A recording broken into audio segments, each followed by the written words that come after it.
Hello दोस्तों, Hindi mirror पर फिर से आपका स्वागत है। जैसा कि आपको बताया गया था कि हम नई वीडियो के साथ आपको मिलेंगे। चलिए, आपके बेस्ट विशेस के साथ हम वीडियो की शुरुआत करते हैं।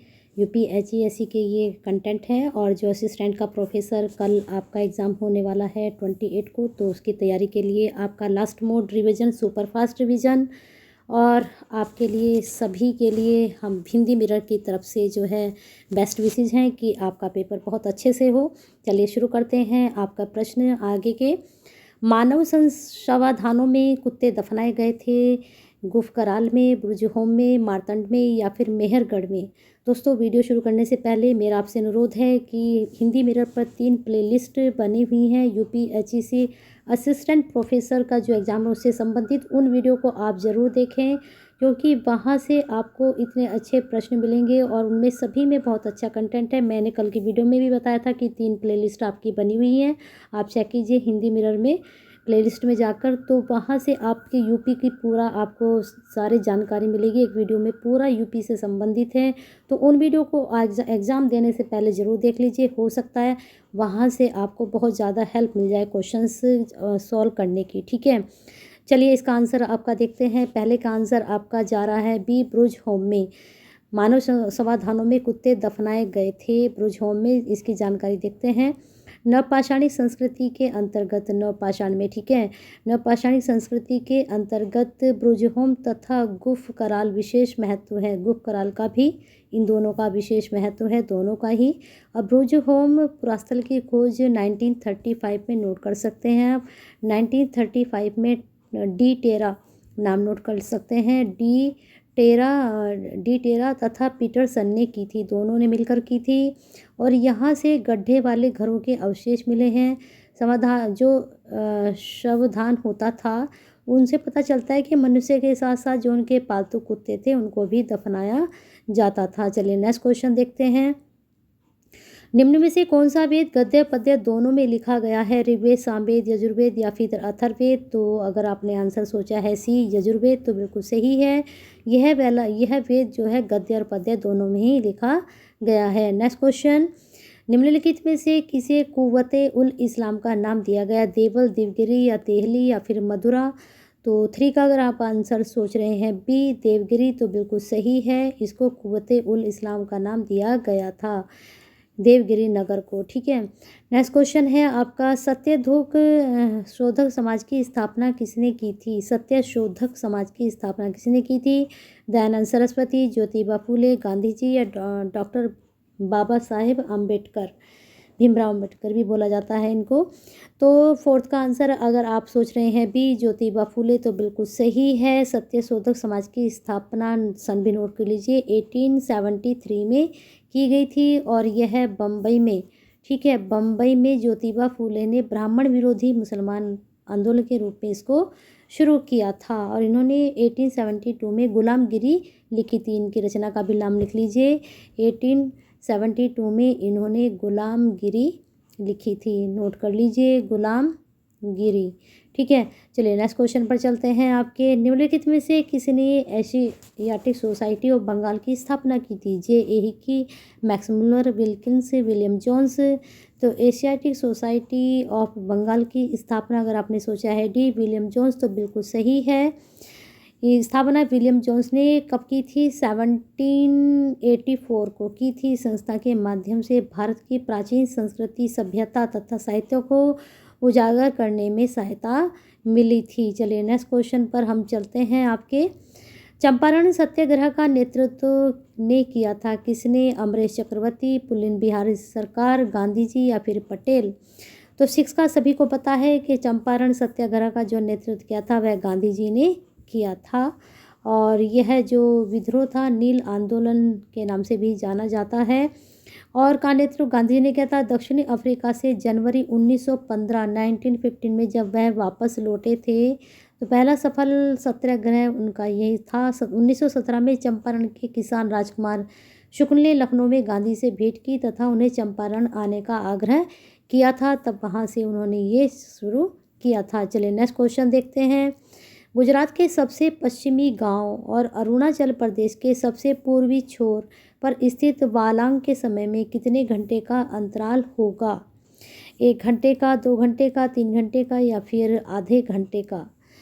तो सोच लीजिए 7 का आंसर। अगर आप सोच रहे हैं बी 2 घंटे का तो बिल्कुल सही है। गुजरात के सबसे पश्चिमी गांव और अरुणाचल प्रदेश के सबसे पूर्वी छोर पर स्थित वालांग के समय में पूछा गया है, तो इसमें 2 घंटे का अंतर है, भारत के अंदर ही है ना। निम्न में से कौन सा जलप्रपात नर्मदी जल नदी पर नहीं है? इसमें पूछा गया है इनमें से कौन सा प्रपात नदी नर्मदा नदी पर नहीं है? कपिलधारा, भालकुंड, दुग्धधारा, भेड़ाघाट। तो बताना है प्रपात कौन सा नहीं है। तो 8 का आपका आंसर जाएगा बी, भालकुंड नहीं है। बाकी कपिलधारा, दुग्धधारा, भेड़ाघाट ये नर्मदा नदी पर स्थित है। तो देख लीजिए इसकी जानकारी पूरी हमने आपको बता दी है। और नर्मदा नदी को रेवा नदी के नाम से भी जाना जाता है, ये भी नोट कर लीजिए, इसको रेवा नदी के नाम से भी जाना जाता है। और ये मध्य प्रदेश की जीवन रेखा भी कहा जाता है। और इस नर्मदा नदी को क्या कहा जाता है? एमपी यानी कि मध्य प्रदेश की जीवन रेखा भी इसको कहा जाता है। और यह नदी एस्चुरी बनाती है और अरब सागर में गिरती है, अरब सागर में यह गिरती है। बहुत अच्छी जानकारी। चलिए आगे चलते हैं आपके प्रश्न पर। सी ऑफ ट्रांक्विलिटी कहाँ पर है? सी ऑफ ट्रांक्विलिटी बताना है कहाँ पर है। तो पृथ्वी, सूर्य या फिर जुपिटर या फिर चंद्रमा। तो देख लीजिए कहाँ पर है ये। तो 9 का आंसर अगर आप सोच रहे हैं चंद्रमा पर तो बिल्कुल सही है। चलिए देखते हैं क्या है ये। चंद्रमा का वह स्थान जहाँ मानव ने सर्वप्रथम पैर रखा था, सी ऑफ ट्रांक्विलिटी कहा जाता है। पता चल गया किसको कहते हैं? जहाँ पर चंद्रमा पर पहली बार पैर रखा था तो उसको ये बोलते हैं, है ना। और 16 जुलाई 1969 को अमेरिकी अंतरिक्ष यात्री, सभी को पता है कि नील आर्मस्ट्रांग ने सी ऑफ ट्रांक्विलिटी वाले चंद्रतल पर उतरे थे। ठीक है, और आप डेट भी लिख लीजिए। वैसे तो ये पूछा नहीं जाएगा लेकिन फिर भी चलिए इतना तो पूछा जा सकता है। चलिए नेक्स्ट क्वेश्चन पर चलते हैं। निम्नलिखित में से कौन सा शब्द भारतीय संविधान की प्रस्तावना में नहीं है? संप्रभु, धर्मनिरपेक्ष, संघीय, प्रजातांत्रिक कौन सा शब्द नहीं है? जल्दी से सोच लीजिए। तो 11 का अगर आपने सोचा है आंसर सी संघीय तो बिल्कुल ये सही है। और शब्द का उल्लेख नहीं है। शब्द का उल्लेख संविधान के अनुच्छेद 1 में, इसका जो जिक्र है अनुच्छेद 1 में भारत के लिए यूनियन ऑफ स्टेट्स के रूप में किया गया है। तो इसके बारे में भी आपको जानकारी मिल गई। चलिए नेक्स्ट क्वेश्चन पर चलते हैं। कल्याणकारी राज्य का उद्देश्य क्या रहा है? अधिकतम संख्या का अधिकतम कल्याण सुनिश्चित करना, या फिर कमजोर वर्गों के लिए कल्याण का प्रबंध करना, या सभी नागरिकों को स्वास्थ्य सुविधाएं प्रदान करना, या उपरोक्त में से कोई नहीं। तो ये तो एलिमिनेट हो ही जाता है। ठीक है, अब 12वें का अगर आप सोच रहे हैं कमजोर वर्गों का कल्याण का प्रबंधन करना तो बिल्कुल सही है, ये कल्याणकारी राज्य का उद्देश्य है या फिर रहा है। भारत में पंचायती राज प्रतिनिधित्व करता है किसका? शक्तियों का विकेंद्रीकरण, लोगों की हिस्सेदारी, सामुदायिक विकास, या फिर ये सभी। तो 13 का अगर आप आंसर सोच रहे हैं डी तो बिल्कुल सही, ये सभी इसका आंसर है। भारतीय पंचायती राज जो प्रतिनिधित्व करता है शक्तियों का विकेंद्रीकरण का भी, लोगों की हिस्सेदारी का भी और सामुदायिक विकास का भी। नेक्स्ट क्वेश्चन पर चलते हैं। भारत में वर्तमान में सबसे बड़ा राष्ट्रीयकृत वाणिज्य बैंक है, कौन सा है? भारतीय reserve bank, state bank of India, central bank of India, bank of India. तो 14 का अगर आप आंसर सोच रहे हैं स्टेट बैंक ऑफ इंडिया तो बिल्कुल सही है। सबसे बड़ा राष्ट्रीयकृत वाणिज्य बैंक जो है वह स्टेट बैंक ऑफ इंडिया है। Next question. 10वीं पंचवर्षीय योजना का समापन किस वर्ष में होगा? अब ये तो हो चुका है ना, किस वर्ष में हुआ होगा? ठीक है, 2005 में, 2007 में, 2006 में, 2008 में 10वीं पंचवर्षीय का समापन किस वर्ष में हुआ था? यहाँ पर हम था लगाएंगे। तो 15 का अगर आपने आंसर सोचा है सी 2007 में हुआ था तो बिल्कुल सही है। चलिए नेक्स्ट क्वेश्चन पर चलते हैं। माध्याह्न भोजन योजना हेतु किसके द्वारा प्रबंध तथा वित्तीय व्यवस्था की जाती है? जो मध्याह्न भोजन होता है उसकी योजना किसके द्वारा प्रबंध तथा वित्तीय व्यवस्था की जाती है? वित्तीय व्यवस्था किसके द्वारा होती है, उसका प्रबंध किसके द्वारा होता है? राज्य सरकारों के खाद्य व रसद विभाग द्वारा, उपभोक्ता मामले एवं कल्याण विभाग द्वारा, कार्यक्रम कार्यान्वयन मंत्रालय द्वारा, या फिर आपके मानव संसाधन विकास मंत्रालय द्वारा। तो 16 का अगर आप आंसर सोच रहे हैं डी तो बिल्कुल सही है, MHRD के द्वारा जो है इसका किया जाता है। और ये कब शुरू हुई थी? ये 15 अगस्त 19, नोट कर लीजिए, 15 अगस्त और 1995 को, यानी कि 1995 को शुरू की गई थी। इस योजना के तहत 200 दिनों हेतु निम्न प्राथमिक स्तर के लिए, प्राथमिक स्तर जो स्कूलों में होता है वहाँ पर 300 कैलोरी ऊर्जा व 8 से 12 ग्राम प्रोटीन तथा उच्च प्राथमिक स्तर के लिए 700 कैलोरी, ठीक है, 700 कैलोरी, और जो उनको कैलोरी ऊर्जा और प्रोटीन जो था उनका 2.0 में था, ठीक है। नेक्स्ट क्वेश्चन चलते हैं, आपका क्या जा रहा है। भारत में दशकीय वृद्धि सर्वाधिक रही है, जनसंख्या दशकीय वृद्धि सर्वाधिक कब रही है? 1950 151 से 161 तक, 1961 से 71 तक, या फिर 1971 से 81 तक, 1991 से 2001 तक। तो बताना है कि 1951 से 1961 या फिर इनमें से कोई और। तो 17 का आपका बी जा रहा है, 1961 से 71 तक जो है जनसंख्या दशकीय वृद्धि सबसे अधिक रही थी। नेक्स्ट क्वेश्चन, दो प्रकाश तरंगे परस्पर संबंध कहलाती हैं यदि उनके आयाम समान हो, आवर्तीय समान हो, तरंग दैर्घ्य समान हो, कालांतर समान हो। प्रश्न पता है आपको कहाँ से बन रहा है? ये 18 का आंसर आपका जाएगा डी, कालांतर समान हो। कौन सी यूनिट से बन रहा है, गैस कीजिए। चलिए नेक्स्ट क्वेश्चन, पूर्ण आंतरिक परावर्तन होता है जब प्रकाश जाता है कहाँ? हीरे से कांच में, जल से कांच में, वायु से जल में, वायु से कांच में। तो 19 का अगर आप ये लगा रहे हैं हीरे से कांच में तो बिल्कुल सही है। नेक्स्ट क्वेश्चन, द्रवीभूत पेट्रोलियम गैस एलपीजी मुख्य रूप से मिश्रण है किसका? ब्यूटेन, आइसोब्यूटेन का, प्रोपेन और आइसोब्यूटेन का, प्रोपेन और ब्यूटेन का, प्रोपेन और टेट्रालिन का। ये प्रश्न हमेशा बनता है, एग्जाम में पूछे जाता है वाला प्रश्न मोस्टली। तो 20 का आप लगा लीजिए सी, प्रोपेन और ब्यूटेन का एलपीजी जो है मुख्य रूप से मिश्रण है। द्रवीभूत पेट्रोलियम गैस, ये इसकी फुल फॉर्म है, लिक्विड पेट्रोलियम गैस, एलपीजी की फुल फॉर्म। नेक्स्ट क्वेश्चन है, जल शक्ति मंत्रालय के नवीनतम आंकड़ों के अनुसार कौन सा राज्य हर घर जल घर तक पहुंचाने वाला प्रथम राज्य है? तो 28 का अगर आप आंसर सोचेंगे कौन सा? केरल, बिहार, गोवा, हरियाणा, इसमें से सोचेंगे कौन सा?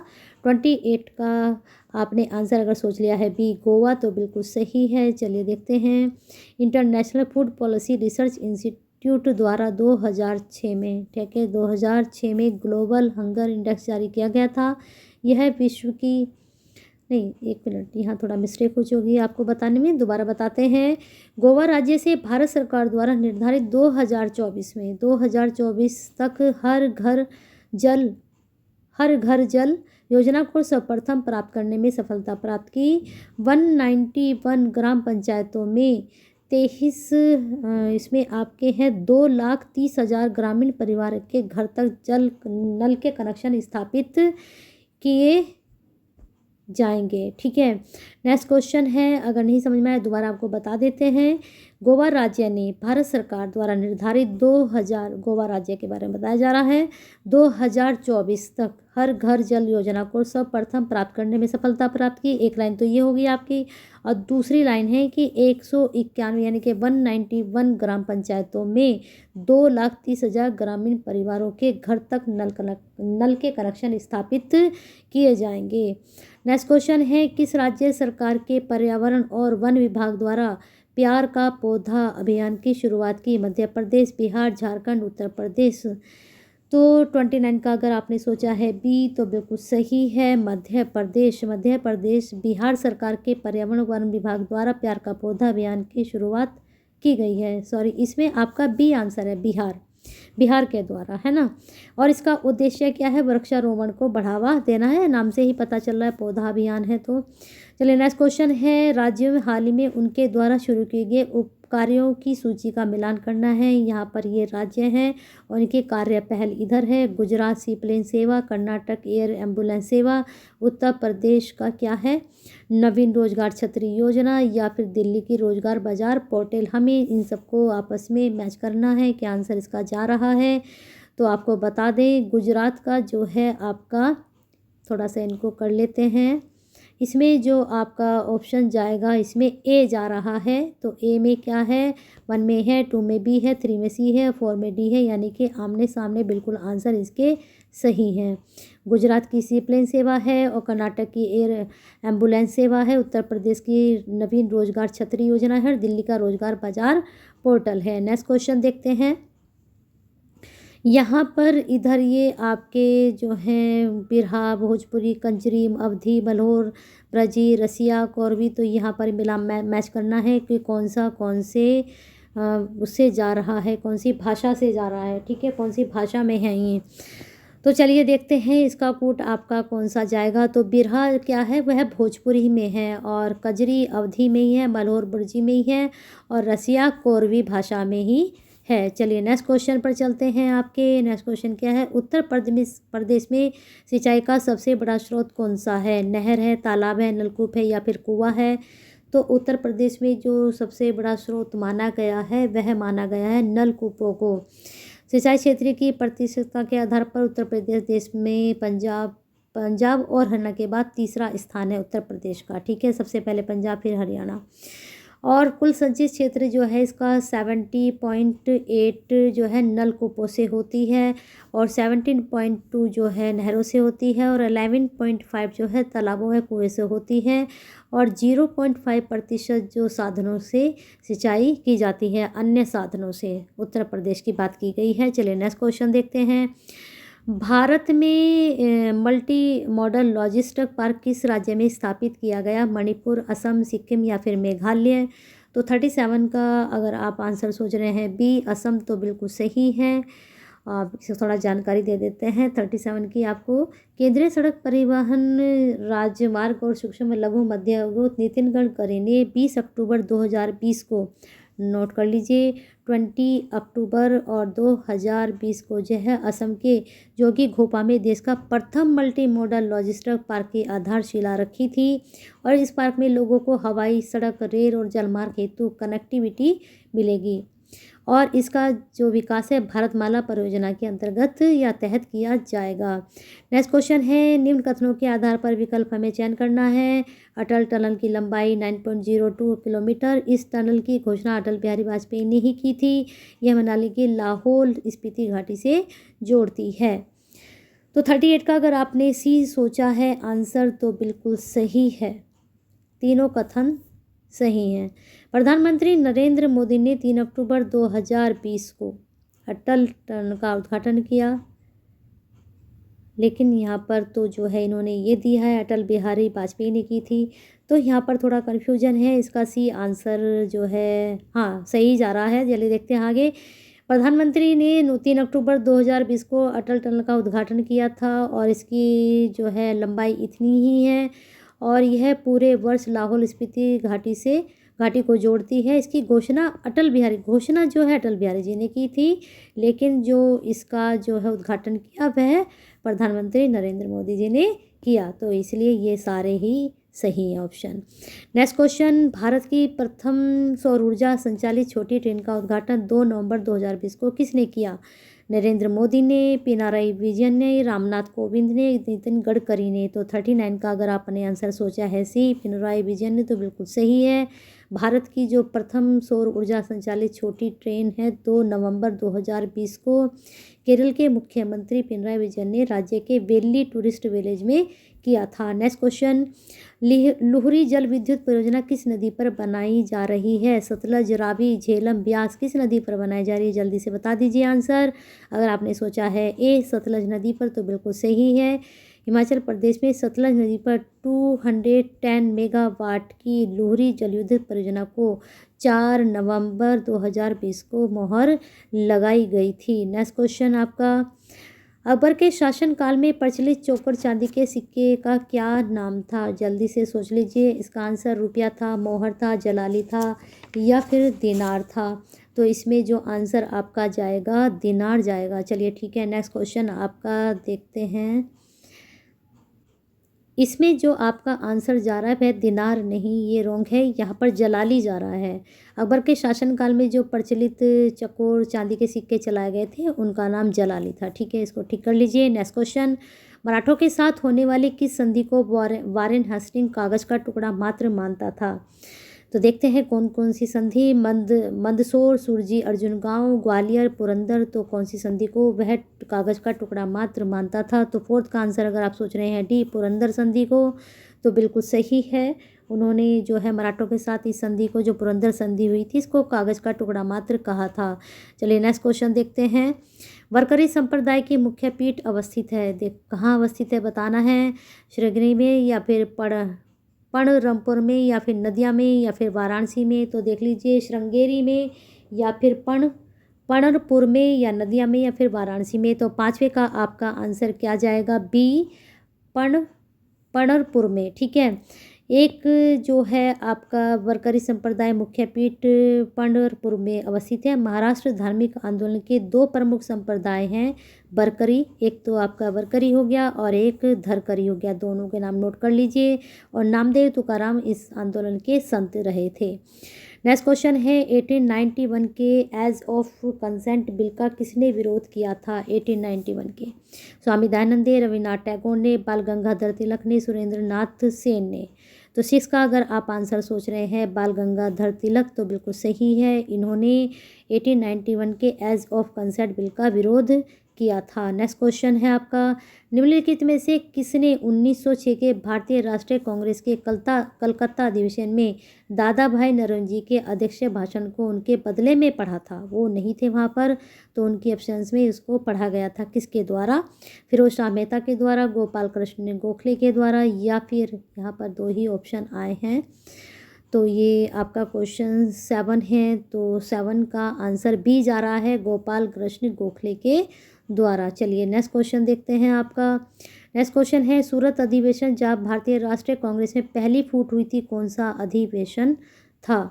21वां अधिवेशन, 22वां अधिवेशन, 23वां अधिवेशन, 24वां अधिवेशन। कौन से अधिवेशन में राष्ट्रीय कांग्रेस में पहली बार फूट पड़ी थी? तो 8वें का आंसर अगर आपने सोचा है सी, 23वां अधिवेशन, तो बिल्कुल सही है। कांग्रेस के जो है 8वें के सी में 21वां अधिवेशन 1905 में, इसी वर्ष बंगाल विभाजन लॉर्ड कर्जन द्वारा किया गया था। और 22वां अधिवेशन कलकत्ता 1906 में हुआ था। और जो आपका 23वां अधिवेशन हुआ था। चलिए नेक्स्ट क्वेश्चन पर आपके चलते हैं। नेक्स्ट क्वेश्चन बन रहा है, चंपारण नील आंदोलन का राष्ट्रीय नेता कौन था? ये प्रश्न बिल्कुल अभी अभी दूसरे तरीके से आपको बताया गया था, तो बिल्कुल आपको पता है। चलिए लगा लीजिए इसका आंसर। चलिए नेक्स्ट क्वेश्चन हम चलते हैं। निम्नलिखित में से कौन सा स्थान भारत का ग्रीनविच कहा जाता है? रोहतक, अवंती, उज्जैन, कुरुक्षेत्र। तो जल्दी से आंसर सोच लीजिए। अगर आपने सोचा है भारत का ग्रीनविच जो है उज्जैन को कहा जाता है, तो बिल्कुल सही है। चलिए नेक्स्ट क्वेश्चन देखते हैं। भारत का सबसे अधिक विस्तृत भू आकृतिक प्रदेश है? दक्षिण का पठार, उत्तरी मैदान, उत्तरी पर्वत, तटीय मैदान। तो 11वें का अगर आपने आंसर सोचा है उत्तरी मैदान, तो बिल्कुल सही है। ये सबसे अधिक भू आर्थिक प्रदेश है। चलिए नेक्स्ट क्वेश्चन पर, अंतःस्थलीय अपवहन नदी का उदाहरण है? कौन सा उदाहरण है अपवहन नदी का उदाहरण? माही, घग्गर, या फिर नर्मदा, या फिर कृष्णा।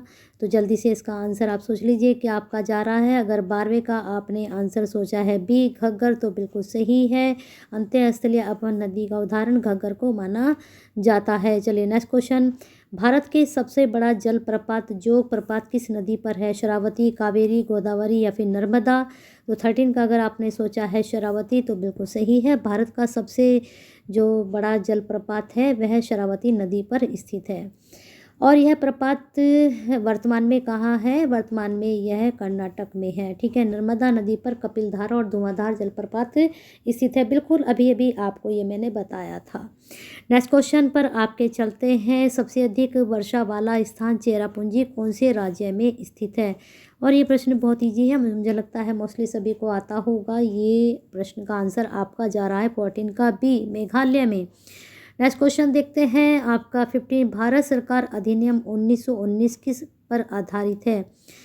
15 का आंसर देख लीजिए, मार्ल मिंटो सुधार, Montagu Chelmsford report, Ramsay MacDonald award, या फिर नेहरू रिपोर्ट। तो 1919 जो आधारित है वह मॉन्टेगो चैम्सफोर्ड रिपोर्ट पर आधारित है। और मार्ले मिंटो सुधार जो आपका 13 का असिस्टेंट प्रोफेसर का पेपर हुआ था, यहाँ से क्वेश्चंस बना था। हो सकता है इस बार यहाँ से क्वेश्चंस बन जाए, तो इसको अच्छे से तैयार कर लीजिए। नेक्स्ट क्वेश्चन आपका देखते हैं, भारत के संविधान के उद्देश्यों में से एक रूप में आर्थिक न्याय का किसमें उपबंध किया गया है? उद्देशिक और मूल अधिकार, उद्देशिका राज्य के नीति निर्देशक तत्व, मूल अधिकार राज्य के नीति निर्देशक तत्व, या फिर उपरोक्त में से कोई नहीं। तो सोच लीजिए आंसर, आप क्या सोच रहे हैं इसका। तो भारत सरकार के जो है आप देख लीजिए, अगर आपने लगाया है इसका आंसर बी तो बिल्कुल सही है। देखते हैं, उद्देशिका राज्य के नीति निर्देशक तत्व इसका आंसर जा रहा है। चलिए नेक्स्ट क्वेश्चन देखते हैं आपका, निम्नलिखित में से किनको विधि और शासन के प्रमुख लक्षणों के रूप में जाना जाएगा? शक्तियों का परिसीमन, विधि के समक्ष समानता, सरकार के प्रति जन उत्तरदायित्व, या स्वतंत्रता और नागरिक अधिकार। यहाँ पर इसके कूट दिए गए हैं, तो देखते हैं सारे ही हैं या फिर इनमें से कोई सा एक बनता है।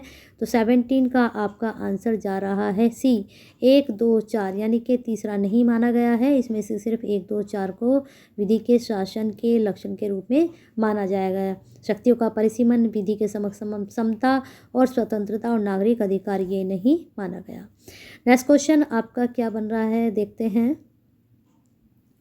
विधि का शासन जिस प्रकार की समानता को प्रतिस्थापित करता है वह है मूल विषयक, प्रतिक्रियात्मक, वितरक या प्रतिमानित। तो सोच लीजिए आंसर, विधि के शासन से संबंधित समानता का प्रतिस्थापित करता है। तो 18 का आपका आंसर चला जाएगा बी, प्रक्रियात्मक। ठीक है, विधि का शासन। नेक्स्ट क्वेश्चन देखते हैं आपका, नरसिम्हा समिति निम्नलिखित में से किस सुधार से संबंधित थी? उच्च शिक्षा अधिकार, कर संरचना सुधार, बैंकिंग संरचना में सुधार, या फिर नियोजन कार्यान्वयन में सुधार। तो 9 का अगर आंसर आप सोच रहे हैं, अगर इसका आंसर आपने सोचा है सी, बैंकिंग रचना में सुधार, तो बिल्कुल सही है। नरसिम्हा समिति सुधार ये संबंधित थी बैंकिंग संरचना में सुधार से। नेक्स्ट क्वेश्चन आपका बन रहा है, भारतीय रिजर्व बैंक ने भारत के विदेश व्यापार में धन लगाने में मदद की। भारतीय रिजर्व बैंक ने भारत के विदेश व्यापार में धन लगाने में मदद की, नाबार्ड के द्वारा, एक्सिम बैंक के द्वारा, IDBI के द्वारा, या फिर स्टेट बैंक इंडिया के द्वारा। तो 20 का अगर आपने आंसर सोचा है क्या बी, तो बिल्कुल सही है, एक्सिम बैंक के द्वारा। तो इस प्रकार से आपके ये प्रश्न यहीं पर ख़त्म होते हैं और मेरी बेस्ट विशेस आपके साथ हैं। और वीडियो आपकी अगर आपको अच्छी लगी हैं तो जाते जाते आपको लाइक करना है, शेयर करना है और कमेंट भी ज़रूर करना है। और आपके आगामी अगर आप असिस्टेंट प्रोफेसर भरते हैं और नेट की अगर आप तैयारी कर रहे हैं तो हिंदी मिरर की तरफ से आपको तैयारी कराई जा रही है, तो जुड़े रहिए हिंदी मिरर के साथ। और उसके लिए बेल आइकन को हिट करके जाइए, लाल बटन को ज़रूर दबा कर जाइए और उसके साथ शेयर भी कीजिए, लाइक भी कीजिए और कमेंट भी ज़रूर कीजिए कि आपको हिंदी मिरर की तरफ से जो असिस्टेंट प्रोफेसर की तैयारी के लिए कंटेंट दिया गया, जितने भी प्लेलिस्ट आपके लिए तैयार की गई उनको वो आपको कैसी लगी और एग्ज़ाम में आपकी कितनी हेल्प हुई और एग्ज़ाम आपका कैसा गया। ठीक है, वह कमेंट जरूर कीजिए और हिंदी मिरर के साथ अपना प्यार और साथ ऐसे ही बना के रखें। कमेंट के थ्रू जरूर बताएं कि आप आगामी परीक्षा कौन सी देने वाले हैं और आपको किस तरह का कंटेंट हिंदी मिरर की तरफ से चाहिए। तो बने रहिए हिंदी मिरर के साथ और लाइक, कमेंट और शेयर करते रहिए।